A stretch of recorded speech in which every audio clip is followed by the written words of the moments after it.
nakipag 1v1 sa akin si Nacho, sabi niya, pag nanalo ka, hipag magiging kami na ni Lane. Hala, totoo ba yan? Kinikilig ako kaya sabi ko sa kanya, hala, OMG, game!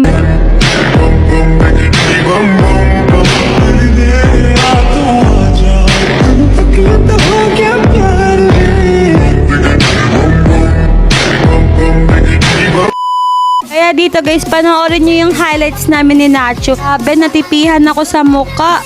Dito, binibigay ko na talaga yung best ko. Pero bakit di ako makascore, Kuya Nacho? Ang galing-galing mo!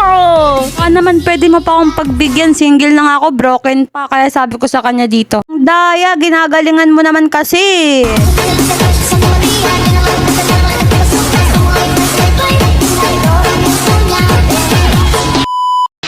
Siyempre, si Lane na yan. Ay sus, di mo nga nililigawan eh. Pag talaga ako yung nanalo, Nacho, ay promise mo sa akin, magiging kayo para kiligin ng buong world. Lalo na ako, kailangan ko ng pampakilig ngayon. Kailangan ko kayo ni Lane kasi nga broken na ako eh. Single pa. So hurt. Pero okay lang, mag-alert tayo. Sinawanan ko na lang siya dito kasi masaya pa rin naman ako. Sabay-sabi ng galingan mo para maging kami ni Lane. Sus, di mo ako pinapaskor eh. Oo nga pala guys, wala na pala kami ni Kuya Christian yun. No more content na. Stop mentioning him na kasi wala na kami. Dahil dyan, magmimit na kami ni Lane. OMG!